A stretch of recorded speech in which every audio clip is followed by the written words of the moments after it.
Islamabad files में welcome. आजकल हमने ये फाइल खोल रखी है यूक्रेन रशिया वार की, और इसके हवाले से कुछ तारीख़ी हक़ाइक़ भी हैं बड़े इंपॉर्टेंट। हमने आपको इसके जो माजी के मामलात के उसके ऊपर ब्रीफ़ किया। एक बड़ा इंपॉर्टेंट इवेंट था जब पिछले दौरे हुकूमत में ये जंग शुरू हुई। उस वक़्त इमरान खान प्राइम मिनिस्टर थे, खालिद साहब चशमदीद गवाह हैं। ये उस दिन रशिया में थे जिस दिन रशिया यूक्रेन जंग शुरू हुई, और पहले से हालात तो नज़र आ रहे थे जंग शुरू होने जा रही है।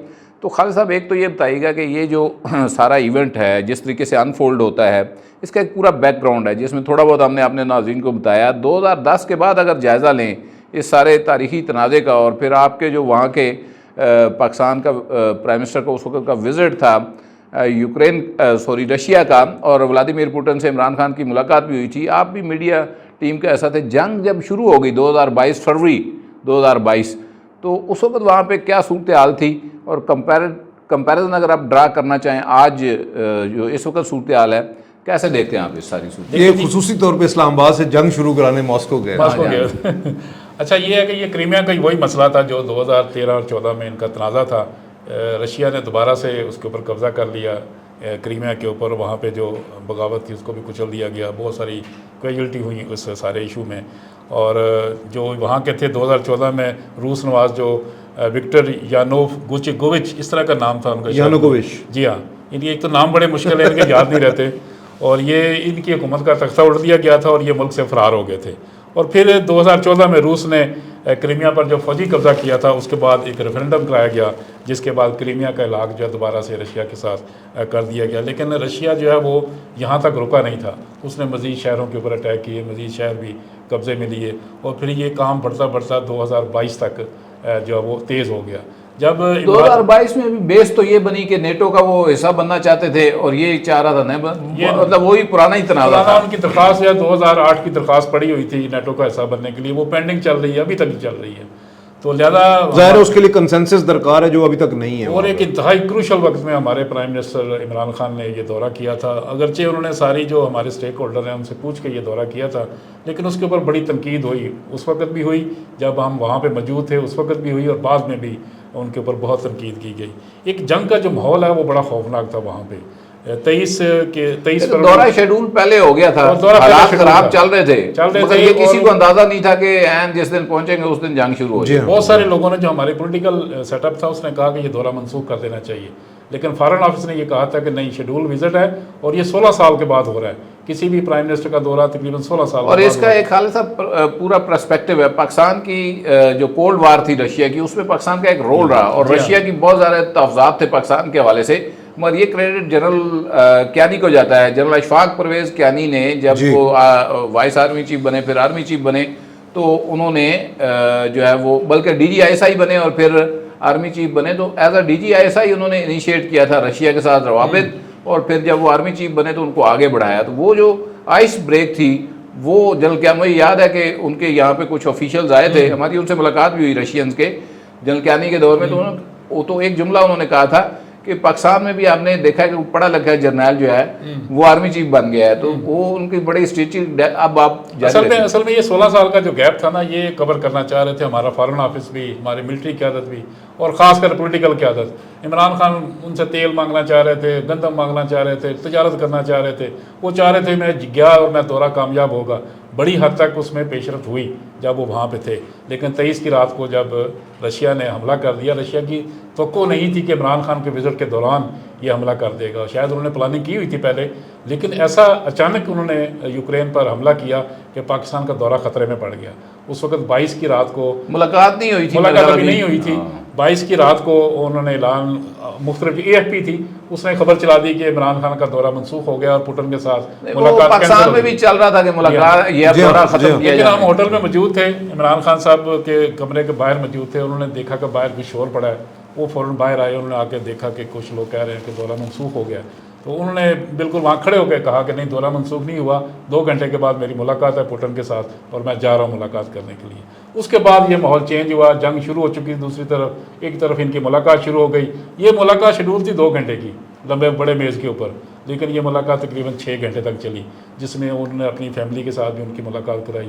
एक अच्छा विज़िट था, अच्छा दौरा था, लेकिन वो हालात ऐसे बने आलमी सतह पर कि एक साजिश जो है वो सामने नज़र आई कि शायद बड़ी दुनिया की ये लोगों की, अमेरिका की साजिश थी कि पाकिस्तान वहाँ पे मौजूद हो और इस वक्त ये जो हमला कर दिया गया है, ये पाकिस्तान को सेटबैक हुआ इसका।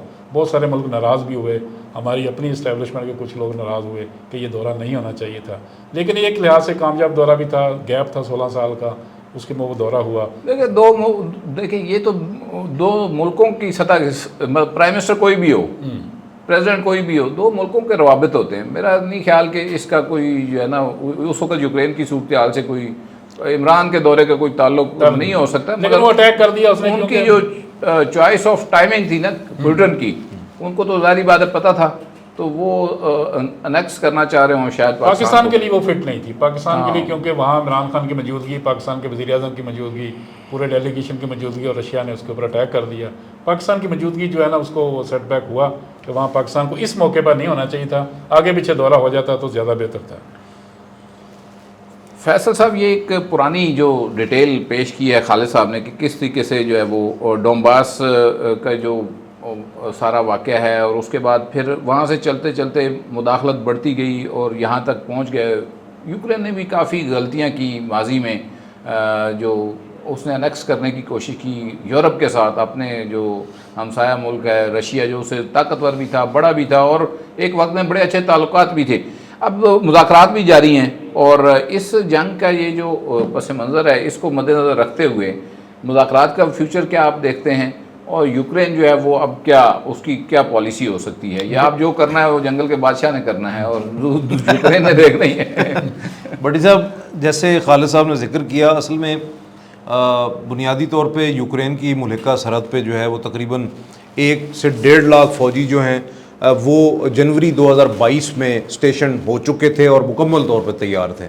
तो ये कहना कि इमरान खान के उस वक़्त के दौरे हुकूमत में जब उनका दौरा हुआ तो उस वक़्त ये जंग छिड़ गई, मैं समझता हूँ कि वो तैयारी तो पहले से थी, सारी दुनिया को पता था कि किसी वक्त होगा। और ये जब 24 फरवरी 2022 को जब रूस ने यूक्रेन पे जो है वो हमला शुरू किया, तो उस वक़्त जो है वो इनके 3-4 शहर थे, ख़ास तौर पे कीव, खारकीव और जो दीगर शहर थे जिनके ऊपर बहुत खौफनाक हमले हुए और उस वक़्त बड़े सिविलियंस की डेथ भी हुई।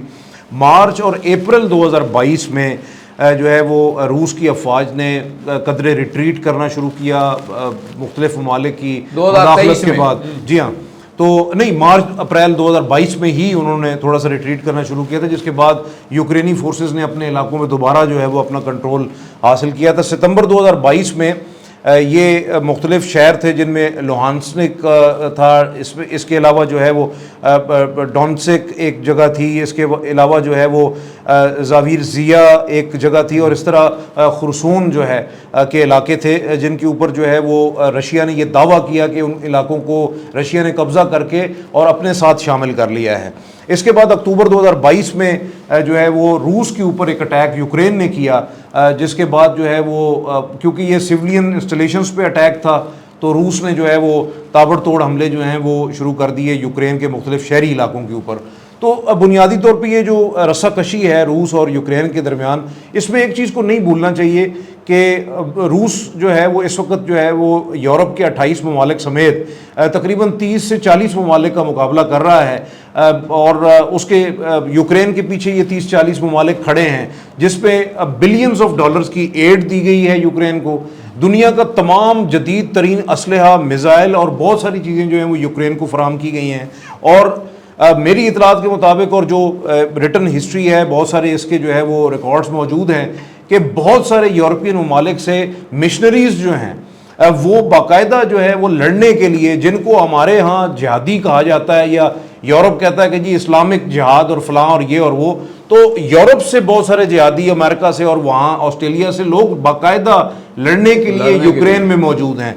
तो ये सारी चीज़ें जो हैं वो एक तरफ है, एक किस्म की अगर आप कहें कि वर्ल्ड वॉर 3 तो ऑलरेडी रूस के खिलाफ जारी है, अगर रूस रिटेलिएट करता है और कहीं पे जो है ना कोई हमला करता है तो शायद इसको वो वर्ल्ड वॉर 3 का नाम दे दें। लेकिन इसमें आम बात यह है कि इस वक्त आज ही इस्तांबुल के अंदर जो है वो रूस और यूक्रेन के माबैन मुज़ाकरात का दौर था, ताख़ीर हो गई, लेट शुरू हुए मगर हुए, हाँ जी, 1 घंटे के मुज़ाकरात थे। आउटकम क्या है इसका? आउटकम ये है कि 2 जून को इससे पहले पहली दफ़ा जो है वो हज़ारों की तादाद में कैदी रिहा हुए दोनों तरफ से। अब आज जो मुज़ाकरात हुए हैं इसमें भी तकरीबन 6000 से ज़ायद जो जस्ते खाकी हैं फ़ौजियों के, वो उनके तबादले का जो है वो फ़ैसला हुआ है।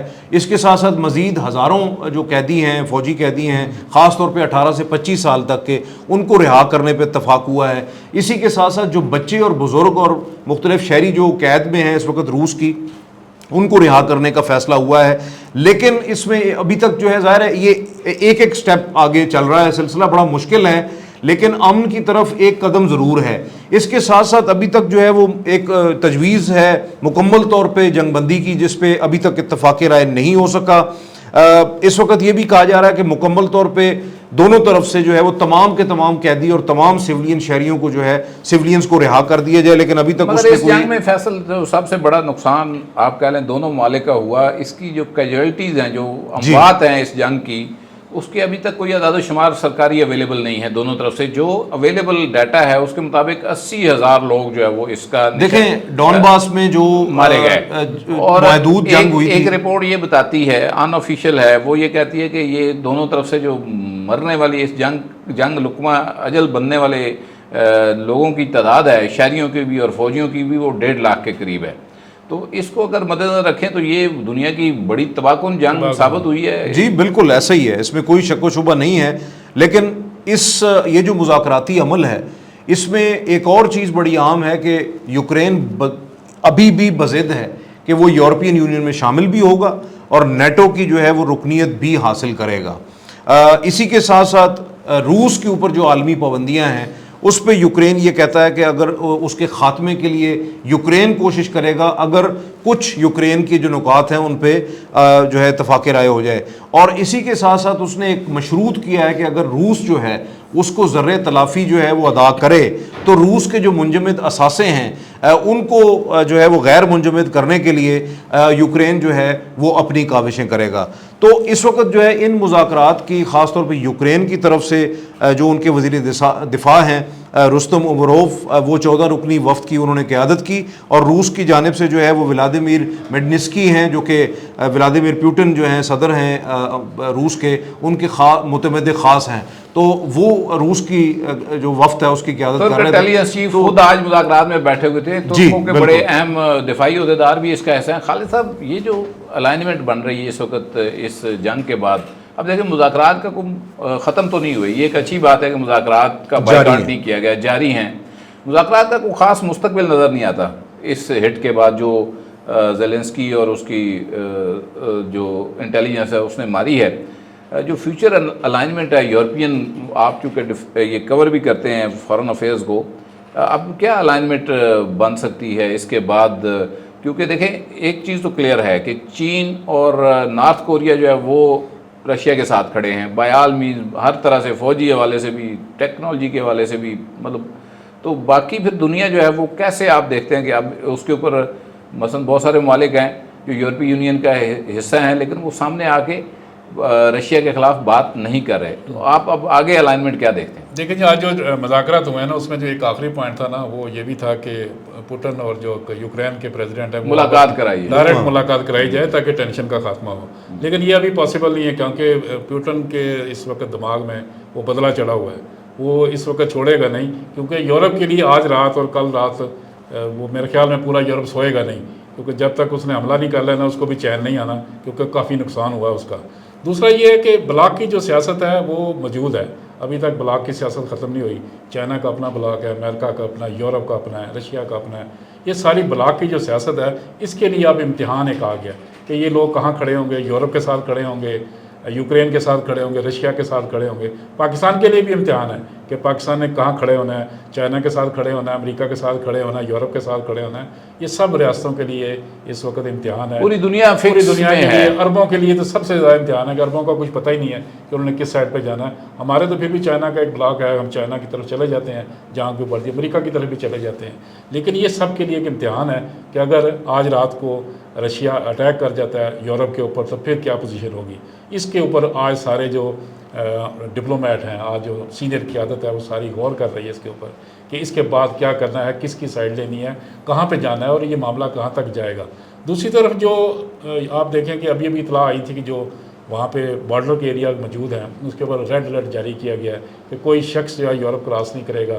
एक दूसरे फ्री जाना ना, एक वीज़ा आप लगवाते हैं तो सारे मुल्कों में चले जाते हैं, शेंजन वीज़े हैं। अब उन्होंने मना किया कि कोई बंदा बॉर्डर क्रॉस नहीं करेगा क्योंकि वहाँ पे बहुत अलर्ट कर दिया गया। पाकिस्तानी जो है यहाँ पे जो एम्बेसीज़ हैं उन्होंने भी पाकिस्तानियों के लिए अलर्ट जारी किया कि आपने बॉर्डर क्रॉस नहीं करना, आप जिस मुल्क में हैं उसी मुल्क में रहें, उसको क्रॉस नहीं करना। लिहाजा एक टेंशन तो मौजूद है, यूरोप में खासकर मौजूद है। यूक्रेन के ऊपर तो हमला होना ही होना है। अब यूरोप डरा हुआ है कि यूरोप के ऊपर कहीं वो अटैक ना कर जाए। इसके बारे में जो सारे मुल्क सोच रहे हैं कि इसके बाद क्या होगा। अगर वो बड़ा अटैक करता है उसके असरात सारी दुनिया में जाएंगे।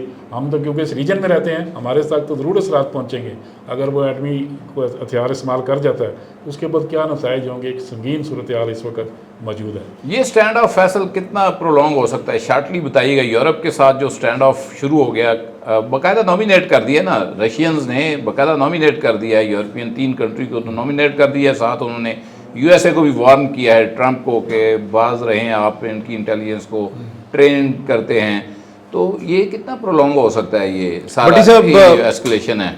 भट्टी साहब, ये मामला जो है वो अगर रूस ने जो नॉमिनेट करके और बाकायदा वार्निंग दी है, इसके बाद जो है वो अगर आज रात या कल किसी भी सूरत में यूरोप के ऊपर या किसी मुल्क के ऊपर हमला होता है तो उस सूरत हाल में मैं समझता हूँ कि अब ये चीज़ रुकने वाली नहीं है।